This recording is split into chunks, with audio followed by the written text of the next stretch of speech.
நிகழும் மங்களகரகமான குரோதி ஆண்டு 14/5/2024 சப்தமி திதியும் பூச நட்சத்திரமும் உத்தராயணமும் கூடிய சுபயோக சுபதினத்தில், அதாவது ஆங்கிலத்திற்கு 14/5/2024 முதல் 14/6/2024 வரை கூறிய மிக தமிழ் 12 மாதங்களில் 2 என்ற சொல்லுக்கு பெருமையும் சிறப்பும் எல்லா கலைகளிலும் உண்டு. இந்த 2 என்ற சொல்லுக்கு தமிழில் ஆன்மீக தேடலில் அருளாளர்கள் நமக்கு வழிவகுத்துள்ளார்கள். அந்த 2ஆம் பாவகத்துக்கு மிகப்பெரிய இன்றியமையாத பாவம் அந்த பாவகம். அப்படிப்பட்ட 12 ராசிகளில் ரிஷப ராசியாகிய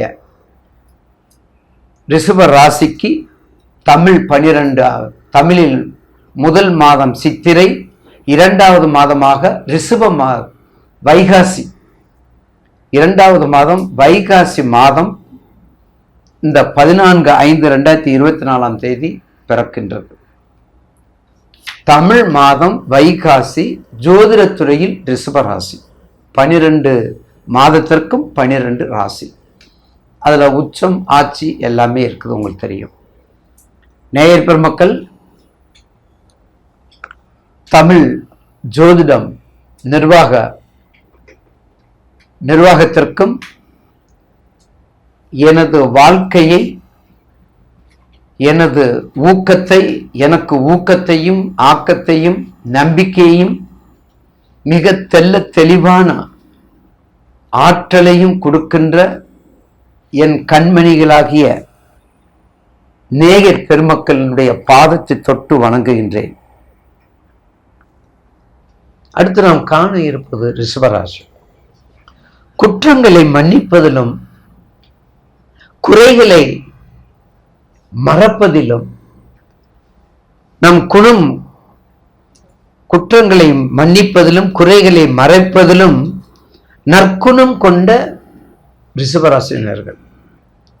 என்ன செஞ்சாலும் சரி, எதுக்கு செஞ்சிருக்கிறன்னு கேள்விதான் கேட்பீங்க, ஏன் செஞ்சீங்கன்னு கேட்க மாட்டீங்க. ரிஷபராசிக்கு மற்ற ராசிக்கு வித்தியாசம். அப்படின்னா என்ன அர்த்தம்?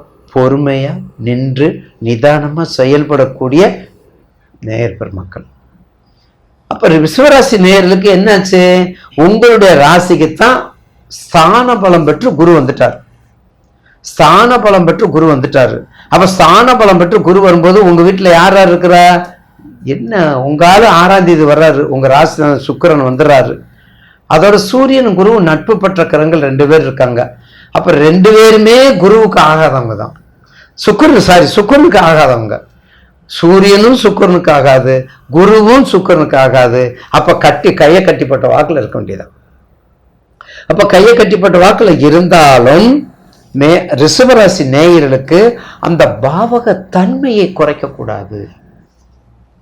கால புருஷனுக்கு பாவக தன்மையை குறைக்காமல் அவர்களுக்கு என்ன தனமோ, அவர்களுக்கு என்ன வருமானமோ, அவர்களுக்கு என்ன மகாலட்சுமியோ, அவர்களுக்கு என்ன கோசாலையோ, அவர்களுக்கு என்ன கல்வியோ, அவர்களுக்கு என்ன தொழில் உத்தியோகம், அத்தனையும் கொடுத்தாகணுங்க. யாரு? குருவும் சூரியன். அப்பதான் அந்த 2வது பாயிண்ட்டுக்கு, அந்த 2வது பாவகத்துக்கு வேல்வி, அந்த 2வது பாவத்திற்கு குவாலிட்டி, அந்த 2வது பாவகத்துக்கு குணம், அதனுடைய மதிப்பு மாறாமல் இருக்கும். இதுதான் ரிஷபராசி நேயர்களுக்கு. அப்ப ரிஷபராசி நேயர்களுக்கு இந்த மாசம் உங்களுக்கு ராசிநாதன் 6ஆம் தேதியே வந்துடுறாரு. உங்களுக்கு கவலையே விடுங்க. ஸ்தான பலம் பெற்று குரு உங்களுக்கு வந்துறாரு. ஸ்தான பலத்திலிருந்து உங்களுக்கு 2க்கு 5க்குரிய, உங்க ராசிக்கு 2க்கு 5க்குரியவர். நல்லா கேளுங்க. 2 தனம் தானியம் கீர்த்தி, 5 பூர்வ புண்ணியம் கலை காதல். அப்ப 2க்கு 5க்குரிய புதன் வீட்டை பார்க்கிறார். 5ஆம் பார்வையா உங்க வீட்டுல இருந்து 5ஆம் பார்வையா. அடுத்து 7ஆம் பார்வையா விருச்சிகத்தை பார்க்கிறாரு. அடுத்து மகரத்தை 9ஆம் பார்வையா பார்க்கிறாரு. அப்ப உங்க வீட்டுல இருந்து ஸ்தான பலம் குறைந்தாலும் பார்வை பலம் அதிகம்.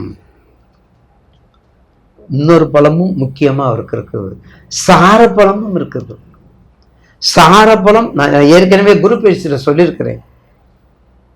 இந்த தடவை குரு நல்ல சாரத்துல இருக்காரு. எப்படிப்பட்ட சாரத்துல இருக்காரு? கார்த்திகை சாரத்துல இருக்காரு, ரோகிணி சாரத்துல இருக்காரு, மிருகசீரிஷத்துல இருக்காரு. யாரு இவங்கெல்லாம்? அவங்க ஒன்றோடு ஒன்று பிணைக்கப்பட்ட நண்பர்கள், அவங்க ஒன்றோடு இணைக்கப்பட்ட நண்பர்கள், தோழர்கள். அதனாலதான் அந்த சாரத்தை பத்தி கவலையே பட வேண்டாம். உங்களுக்கு வேண்டியது ஸ்தான பலம், அதுக்கு அடுத்தது பார்வை பலம். அப்ப 5, 7, 9 உங்க ராசியிலிருந்து பார்க்கும்போது நல்ல சுபிட்சத்தை கொடுப்பார். உங்களுடைய ராசிநாதன் சுக்கிரன் அங்கே இருக்காரு. 2க்கு 5 12 இருக்காரு. கொஞ்சம் சிக்கனமா ஐயன சைன போகத்தில் இருக்கிறனால கொஞ்சம் சிக்கனத்தோட வந்தீங்கன்னா இந்த மாசத்தை அப்படியே நீங்க நலிவு கொண்டு வந்துடலாம். இந்த மாசத்தை நீங்க கொண்டு வந்துடலாம். கவலைப்பட. அடுத்து வரக்கூடிய சனி வக்கரம்லாம் வருது, குரு வக்கரம் முடியுது. இந்த குரு வக்கரம் பூரா உங்களுக்கு ஏற்கனவே குரு பயிற்சியில் சொல்லிட்டோம். இந்த மாசத்துக்கு மட்டும் கரெக்டா இருந்துக்கங்க. இந்த மாசத்துக்கு கரெக்டா இருந்துக்கங்க. 2க்கு 5 12 போகக்கூடாது, 2க்கு 5 8 போகக்கூடாது, 2க்கு 5 6 போகக்கூடாது. 2க்கு 5 கண்டிப்பா 2க்கு 5 குரு பலம் பார்க்கறதுனால முக்கியமாக குரு பலமும் ஸ்தான பலமும் மிக அதிகமாக இருக்கின்றது. எனவே ரிஷபராசி நேயர்கள் நிச்சயமாக ஒரு நல்ல இந்த மாசத்தை நல்ல முறையில் மூவ் பண்ணி கொண்டு போங்க. ஏற்கனவே உங்க ஜாதகத்துல எடுத்துக்கங்க, உங்க வயசு எடுத்துக்கங்க, உங்களுடைய தசாபுத்தி எடுத்துக்கங்க, அந்தரத்தை எடுத்துக்கங்க. எல்லாத்தையும் கணித்து நீங்க கொண்டு போனா இந்த ரிஷபராசி நேயர்களுக்கு இந்த குரு பயிற்சியும் சரி, இந்த வைகாசி மாதத்தை மிக சிறப்பாக கொண்டு போகலாம். அம்பாள் தாயார், ஸ்ரீரங்கம் தாயார் வழிபாடு கண்டிப்பா பண்ணணும். ரிஷபராசி நேயர்கள் அதிபதி சுக்கிரன், அதனுடைய அதிபதி தெய்வம் மகாலட்சுமியா இருப்பதால் அங்கேயும் வில்வம் தாங்க இருக்குது. அங்கேயும் வில்வம் தான் இருக்குது, வேற ஒன்றும் இல்லை. அங்கேயும் வில்வம் தான் இருக்குது. வில்வ மாலை தான், துளசி தான். வில்வ மாலை துளசி தான் இருக்குது. நல்லா சுத்துங்க, 48 சுத்து சுத்துங்க, 48 சுத்து சுத்துங்க. 9 நவக்கிரகம் சுத்துங்க, 12 ராசிக்கு சுத்துங்க, அல்லது 12 பாவத்துக்கு சுத்துங்க, அல்லது 12 வீட்டுக்கு சுத்துங்க. அடுத்து 27 நட்சத்திரத்துக்கு சுத்துங்க, 27 நட்சத்திரத்துக்கு சுத்துங்க. 48 ஒரு மண்டலத்துக்கு கண்டிப்பா சுத்திட்டு வந்தா நிச்சயமாக உங்களுக்கு உரிய உங்க ஜாதக ரீதியா சின்ன தடையா இருந்தாலும் அது நீங்கிவிடும். சின்ன தடையா இருந்தாலும் அது நீங்கிவிடும். அதுல மாற்று கருத்து அல்ல. எனவே ரிஷபராசி நேயர்கள் நிச்சயமாக இந்த மாசத்தை உங்க வீட்டுல குரு ஸ்தான பலம் பெற்றிருப்பதால் ஒரு மிக சிறப்பான யோகத்தை கொடுக்கும் என்பதில் மாற்று கருத்து அல்ல.